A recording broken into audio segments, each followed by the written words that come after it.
علی کا نام کافی ہے اور در حیدر سے نسبت ہے نہیں پرواہ زمانے کی، در حیدر سے نسبت ہے نہیں پرواہ زمانے کی، میرے سارے زمانے کو علی کا نام کافی ہے، میرے سارے زمانے کو علی کا نام کافی ہے، اور میرا دل چیر کر دیکھو علی کے ذکر سے ہے روشن، میرا دل چیر کر دیکھو علی کے ذکر سے ہے روشن، علی کے ہر دیوانے کو علی کا نام کافی ہے، علی کے ہر دیوانے کو علی کا نام کافی ہے، اور زمانہ روٹھ جائے گر مجھے پرواہ نہیں سید، زمانہ روٹھ جائے گر مجھے پرواہ نہیں سید، میری عزت بچانے کو علی کا نام کافی ہے، میری عزت بچانے کو علی کا نام کافی ہے۔ خطبہ مسنونہ کے بعد میں نے جس آیت مقدسہ تلاوت کرنے کا شرف حاصل کیا ہے اس کے تحت کچھ معروضات پیش کرنے سے قبل آئیے ہم اور آپ انتہائی عقیدت و احترام کے ساتھ ہم ساری کائنات کی مرکز عقیدت مصطفیٰ جان رحمت شمع بزم ہدایت شب اسرا کے دلہا نوشائے بزم جنت دانہ سبل مولا کل ختم الرسل آبو غل انبیاء جان و دل اصفیاء مطلع ہر سعادت مقطع ہر سیادت خلاصہ کائنات فخر موجودات یعنی کہ جناب پاک احمد مصطفیٰ محمد مصطفیٰ ارواح نافدہ صلی اللہ تعالی علیہ وسلم کے بارگاہ بے قسمنا میں جھم جھم کر درود پاک کا ہدیہ پیش کرے اور پڑھے اللہم صلی علی سیدنا و مولانا محمد کما تحب و ترضى بأن تصلي عليه صلوا عليه صلاة و سلام عليك يا رسول اللہ صلی اللہ تعالی علیہ وسلم ان الذين آمنوا وعملوا الصالحات سيجعل لهم الرحمن ودا کہ بے شک وہ جو ایمان لائے اور اچھے کام کیے ان قریب ہے کہ اللہ ان کو اپنا قرب عطا فرمائے گا۔ اس آیت کریمہ میں ایمان والوں سے مراد مولا کائنات فاتح خیبر مولا علی شیر خدا کرم اللہ تعالی وجہ الکریم کی ذات والا صفات ہے، اور آپ کی شان میں قرآن پاک میں ایک نہیں بلکہ اللہ سبحانہ و تعالیٰ نے 300 آیت کریمہ آپ کی شان میں جو ہے نازل فرمائی ہے۔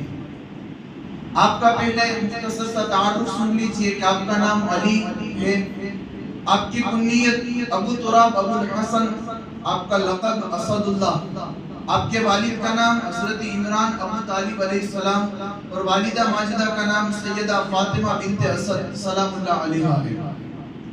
آپ کی ولادت جو ہے 13 رجب المرجب بروز جمعہ کے دن اعلان نبوت سے 10 سال پہلے، یعنی کہ حضور صلی اللہ تعالیٰ علیہ وسلم کی جو ہے عمر اس وقت 30 سال کی تھی، تب آپ کا جو ہے ولادت اور آپ کا جو ہے آپ دنیا میں تشریف لائے تھے۔ مولا کائنات علیہ الصلوۃ والتسلیم یہ ایک ایسی ہستی ہے کہ کسی کے ذکر کو میری جہاں تک مجھے پتا ہے کسی کے ذکر کو اللہ نے عبادت نہیں کہا سوائے علی کے ذکر کے، کہ علی کا ذکر کرنا عبادت، علی کے چہرے کو دیکھنا عبادت، اور ہمارے لیے تو آسانی بھی کہ ہم تو علی کو دیکھ نہیں سکتے، اس لیے حضور نے ہمیں جو ہے ذکر کرنے کا کہا لکھا، اس لیے ذکر کرنا ہمارا یہ بھی عبادت ہے۔ ایک مرتبہ حضرت مولا ابو طالب علیہ الصلوۃ والتسلیم مکہ مکرمہ سے جو ہے یمن کے لیے تجارت کے غرض سے جا رہے تھے، اور یمن میں ایک بندہ تھا جس کا نام مشرم تھا، اور یہ بڑا زاہدوں میں سب سے بڑا زاہد اور عابد تھا۔ یہ حضرت مشرم نے دعا کی تھی کہ اے پروردگار عالم میری عمر جو ہے بہت زیادہ ہو چکی، اور یہ جو مشرم ہے اس کی عمر جو ہے 190 سال تھی، مشرم کی عمر جو ہے 190 سال کی تھی۔ اس نے یہ دعا کی تھی کہ اے پروردگار عالم مجھے جو ہے نبی آخر الزمان میں سے کسی کے خاندان کا دیدار عطا فرما، کسی کا بھی مجھے جو ہے دیدار سے سرفراز فرما۔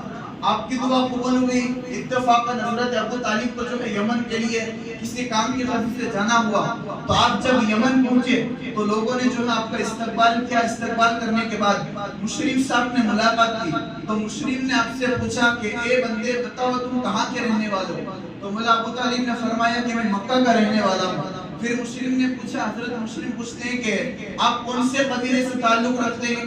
تو مولا پاک نے فرمایا کہ میں بنو ہاشم ابن عبد مناف کے قبیلے سے میں تعلق رکھتا ہوں۔ پھر اس کے بعد حضرت مسلم کہتے ہیں کہ اللہ کا شکر ہے، اللہ نے میری دعا کو قبول فرما لیا۔ مولا پاک نے پوچھا کہ کون سی دعا کی؟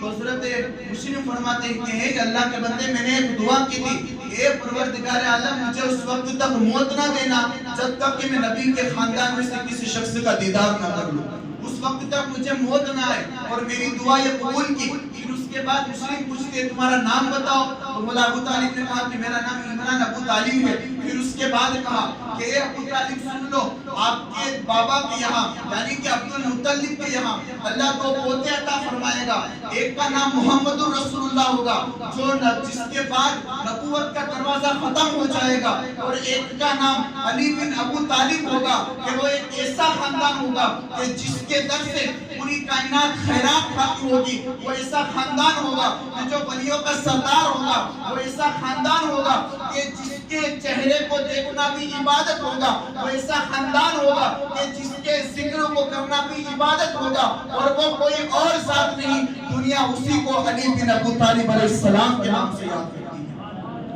وہ ابو طالب علیہ السلام کے فرزند جس کو حیدر کررار، فاتح خیبر، غالب علی کل غالب، مولا کائنات علیہ الصلوۃ والتسلیم کے نام سے جانا جاتا ہے۔ پھر مسلم کہتے ہیں کہ کیا وہ نبی اس دنیا میں تشریف لائے؟ حضرت ابو طالب سے کہتے ہیں کیا وہ جناب پاک محمد رسول اللہ یعنی کہ حضرت عبد المطلب کے پوتے اس دنیا میں تشریف لے آئے؟ تو مولا ابو طالب نے کہا کہ ہاں۔ تو مولا ابو طالب کہ میرا جو بھتیجا ہے محمد وہ اس دنیا میں تشریف لا چکا ہے۔ تو پھر کہا کہ انتظار ہے کہ جب ان کی عمر 30 سال کی ہوگی تو ان کے چچا کے یہاں یعنی کہ آپ کے یہاں اللہ ایک فرزند عطا کرے گا جس کا نام علی ہوگا۔ پھر ایسا ہوا کہ مولا ابو طالب جو ہے یمن سے مکہ کی طرف جانے لگے۔ تو جب آپ یمن سے مکہ پہنچے تو حضرت فاطمہ بنت اسد کے پیٹ میں جو ہے حمل رہ چکا تھا۔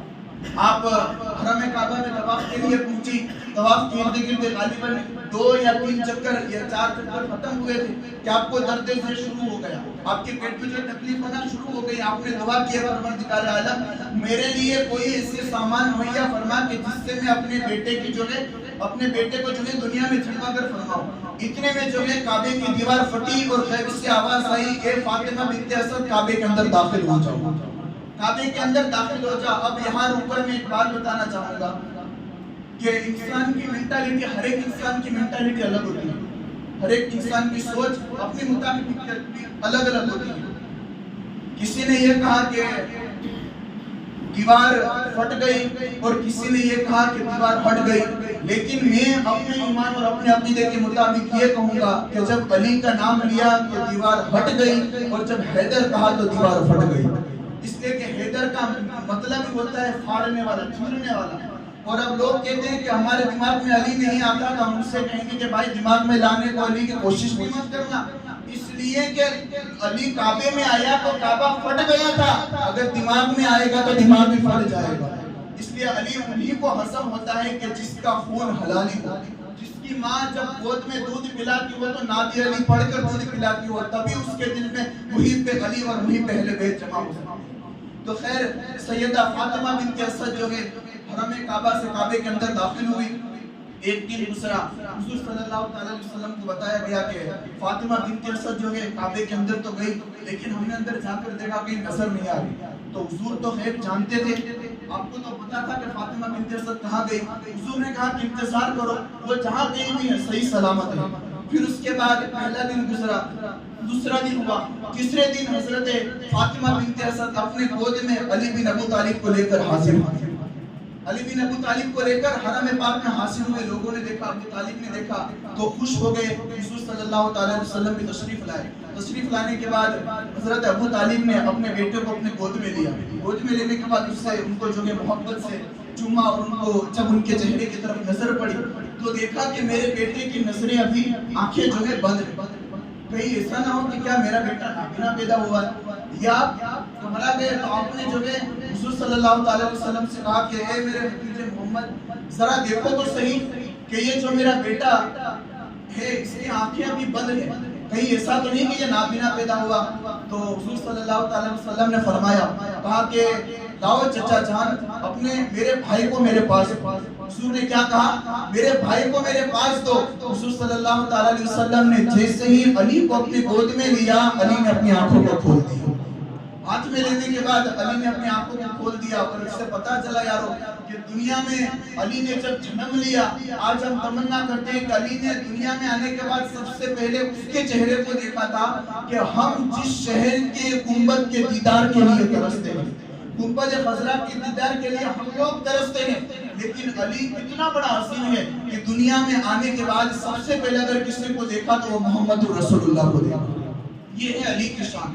اور یارو یہ ایسی ذات ہے, ایسی عظمت والی ذات ہے کہ ان کے فضائل, ان کے کمالات, ان کی رفعتیں, ان کی عظمتیں جتنی بیان کریں اتنی کم ہے. اس لیے کہ اللہ نے آپ کو پاک کمال دنیا میں جلوہ کر فرمایا. سراپا کرامت اگر کسی کو کہا جائے تو وہ علی بن ابو طالب علیہ السلام کی ذات ہے. آپ فیصلے میں بھی ایسے مستحکم تھے کہ کسی کا بھی اگر سگا بھائی ہو یا کوئی رشتہ دار بھی ہو, کوئی بھی ہوتا, سگا بیٹا یا جو کوئی بھی ہوتا, لیکن فیصلہ شریعت کے مطابق ہوتا. جو کوئی بھی فیصلہ ہوتا, آپ کی بارگاہ میں جب آپ دور خلافت پر بیٹھے تو آپ کے پاس ایک بندہ آیا اور اس نے عرض کیا کہ حضور وہ فلاں بندے نے جو ہے میرا مال چوری کر لیا. تو اس کو بلایا گیا دربار حیدری میں. بلانے کے بعد کہا کہ کیا یہ سچ کہہ رہا ہے؟ تو وہ جو بندہ تھا اس نے کہا کہ حضور یہ سچ کہہ رہا ہے, میں نے جو ہے اس کا مال چوری کیا. جب مولا پاک کو پتا چلا تو مولا علیہ السلام نے جو ہے اس کا ہاتھ لیا اور ہاتھ لے کر اس کا ہاتھ کاٹ دیا. اب دیکھو یہ شریعت کا حکم ہے کہ پہلے کے زمانے میں, ابھی بھی شریعت تو جاری ہے لیکن جو ہے ہمارا یہ رواج ہو چکا ہے, پہلے کے زمانے میں جب کوئی جرم کرتا تو اس کا جو ہے اس کا جرمانہ اسے جو ہے شریعت کے مطابق دیا جاتا. اس نے چوری کی تو اس کا ہاتھ کاٹا گیا. اب وہ بندہ وہاں سے چلا گیا, اس کا ہاتھ کاٹ دیا گیا. اب وہ جا رہا تھا, راستے میں جو ہے حضرت سلمان فارسی سے اس کی ملاقات ہوئی. ملاقات ہونے کے بعد مسافہ کیا, کرنے کے بعد کہا کہ تمہارا ہاتھ کاٹ دیا گیا, کس نے کاٹا؟ تو وہ بندہ کہتا ہے, کہا میرا ہاتھ اس نے کاٹا جس کو فاتح خیبر کہا جاتا ہے. اب سوچو تو صحیح ہے, اگر میرا کوئی ہاتھ کاٹ دے تو میں اس کو گالیاں دوں گا, اس کو ماروں گا, اس کو برا بھلا کہوں گا, لوگوں کے دلوں میں اس کی نفرتیں پیدا کروں گا.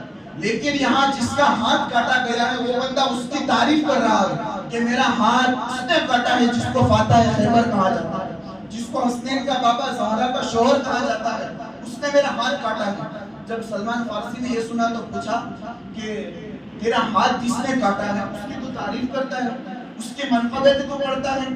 تو وہ بندہ پھر وہاں سے چلا گیا. کہا کہ میں ان کے نعت, ان کے منقبت کیوں نہ پڑھوں, اس لیے کہ ساری کائنات ان کے در کی خیرات کھاتی ہے, پوری دنیا ان کے در کا لنگر کھاتی ہے, ان کی نعت, ان کے منقبت نہ پڑھو تو کس کی پڑھوں.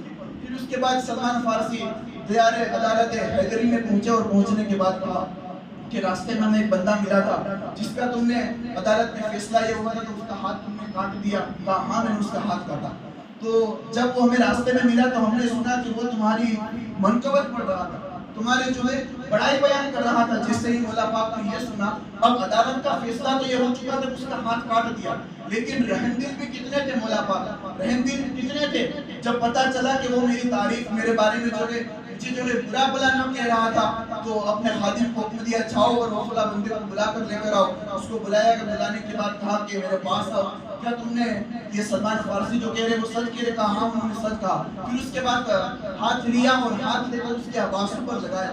لگانے کے بعد مولا پاک کے پاس جو چادر تھی اس چادر کو اس کے ہاتھ پر پھیرنا تھا کہ اللہ نے اس کے ہاتھ میں شفا یابی عطا فرما دی. اس کا ہاتھ جو ہے واپس عطا فرما دیا. یعنی کہ اس سے پتہ بھی یہ چلتا ہے کہ علی تھے تو وہ با کمال تھے, سراپا کرامت اگر تھے تو وہ علی کی ذات والا صفات تھی.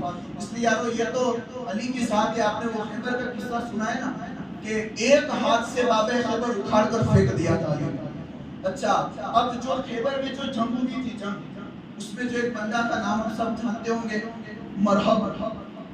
اب جو مرحب تھا, مرحب اس کی طاقت, اس کی قوت کتنی تھی کہ ایک چمڑے کو بچھایا جائے زمین پر اور اس پر مرحب کو کھڑا رکھ دیا جائے تو 40,000 یا اس سے زیادہ لوگ اس چمڑے کو کھینچنا چاہے تو کھینچ نہیں سکتے تھے, اتنی اس کے اندر طاقت تھا مرحب کے اندر. 40 لوگوں کو 1000 لوگوں کو ایک ساتھ قتل کر سکتا تھا, اتنی مرحب کے اندر طاقت تھی. لیکن جب مرحب کا جنم ہوا، اس کی عمر جوانی کو پہنچی تو اس کی ماں نے کہا کہ بیٹے مرحب، ہر کسی سے جنگ کرنا، میری دعا کے تو ہر کسی سے جنگ کرنا، سب کے سامنے تو جنگ کرے گا، جیت جائے گا، لیکن حیدر سے جنگ مت کرنا۔ حیدر کے ساتھ اگر جنگ کرنے جائے گا تو جیتے گا نہیں تو ہار جائے گا۔ اور ایسا ہی ہوا جنگ خیبر میں یارو، مولا پاک مجھے رسول صلی اللہ علیہ وسلم نے فرمایا 2 دن گزر گئے، تیسرا دن ہوا، جنگ فتح یابی نہیں ہو رہی تھی، حضور نے فرمایا کل جھنڈا میں اس کے ہاتھ میں دوں گا کہ جو مجھ سے محبت کرتا ہے اللہ سے محبت کرتا ہے، میں بھی اس سے محبت کرتا ہوں اور اللہ بھی اس سے محبت کرتا ہے۔ اب جب صبح ہوئی تو صحابہ پیروں کے بل کھڑے تھے اور کھڑے ہو کر دیکھ رہے تھے کہ حضور ہمیں کہتے جھنڈا ہمارے ہاتھ میں لے دے، لیکن تھوڑی دیر ہوئی حضور نے کہا این علی، علی کہاں ہے؟ اس نے کہا علی کی آنکھوں میں اس وقت جو ہے آنسو چشم تھا، آنکھیں آئی ہوئی تھی۔ آنے کے بعد علی کو بلایا گیا، بلانے کے بعد کہا علی کیا ہوا؟ کہا حضور آنکھیں آئی ہوئی ہے۔ حضور نے اپنا لعاب دہن لگایا اور لگا کر علی کو شفا یابی عطا فرمائی۔ علی کہتے ہیں پہلے میں دیکھتا تھا بہت کم، لیکن لعاب مصطفیٰ کی برکت سے اس سے زیادہ دیکھنے لگا ہوں۔ پھر اس کے بعد جھنڈا ہاتھ میں دیا، ہاتھ میں دینے کے بعد کہا علی جاؤ۔ جانے کے بعد علی نے کے سامنے مرحب آیا، مرحب کے آنے کے بعد مولا پاک نے صرف ایک بار کرا، مرحب کو سر تن سے جدا کر دیا، واصل جہنم کر دیا۔ پھر اس کے بعد خیبر کا دروازہ جس کو 40 لوگ مل کر کبھی اٹھا نہیں پاتے تھے، مولا پاک نے ایک ہاتھ سے اٹھا کر پھینک دیا تھا، ایک ہاتھ سے اکھاڑ کر جو ہے باب خیبر کے دروازے کو پھینک دیا۔ پھینکنے کے بعد جو ہے اس کو اپنی ڈھال بنائی، اور ڈھال بنانے کے بعد صحابہ سے کہا کہ چلو میدان بدر کے اندر، میدان جو ہے جنگ خیبر کے اندر داخل ہو جاؤ۔ تمام صحابہ جو ہے اندر داخل ہونے کے بعد اللہ نے جو ہے علی کے ہاتھوں میں اس جنگ میں فتح یابی عطا فرمائی۔ یعنی کہ جنگ میں بھی آپ کو اتنی مہارت حاصل تھی کہ جیسی مہارت اللہ نے کسی کو نہیں عطا کی تھی۔ یارو یہ تو میں علی کی شان بیان کر رہا ہوں، آؤ میں ان کے پوتے کے بارے میں آپ کو بتاؤں جنہوں نے 6 مہینے کی عمر میں شہادت کا جام نوش فرما لیا تھا، جس کو حضرت سیدنا علی اصغر علیہ الصلوۃ والتسلیم کے ساتھ نام سے یاد کیا جاتا ہے۔ آج ان کی ولادت کا بھی دن ہے، تو میں ایک شعر سنا دوں کہ تیر کھا کے مقتل پیسہ مسکرا دوں گا۔ حضرت علی اصغر یہ اپنے بابا امام حسین سے کہتے ہیں، علی اصغر اپنے بابا امام حسین سے کہتے ہیں، کہا کہ تیر کھا کے مقتل پیسہ مسکرا دوں گا کہ دین محمدی تیری شان بڑھا دوں گا۔ تیر کھا کے مقتل پیسہ مسکرا دوں گا کہ دین محمدی تیری شان بڑھا دوں گا۔ مرحب کو آنے تو سامنے میرے بابا، مرحب کو آنے تو سامنے میرے بابا، تیر چلانے کے سارے فن بھلا دوں گا۔ مرحب کو آنے تو سامنے میرے بابا، تیر چلانے کے سارے فن بھلا دوں گا۔ اور خود کر دیے ہیں عابد و معبود مطمئن، ننھے سے علی نے بھلا کیا نہیں کیا، جتنا دیا ہے خون محمد کے دین کو، اتنا تو اصغر نے ماں کا دودھ بھی نہیں دیا۔ جتنا دیا ہے خون محمد کے دین کو، اتنا تو اصغر نے ماں کا دودھ بھی نہیں پیا۔ جو لاکھوں کے لشکر میں تنہا دکھائی دے، جس شخص کے تنہائی بھی لشکر دکھائی دے، تاریخ کے باب میں ایسا دوسرا امام ڈھونڈ کر لاؤ، چادر جو اوڑھ لے تو پیغمبر دکھائی دے، چادر جو اوڑھ لے تو پیغمبر دکھائی دے۔ یار ایک مولا پاک کا ایک لقب ہے مشکل کشا، مشکل کشا آپ کا ایک لقب ہے۔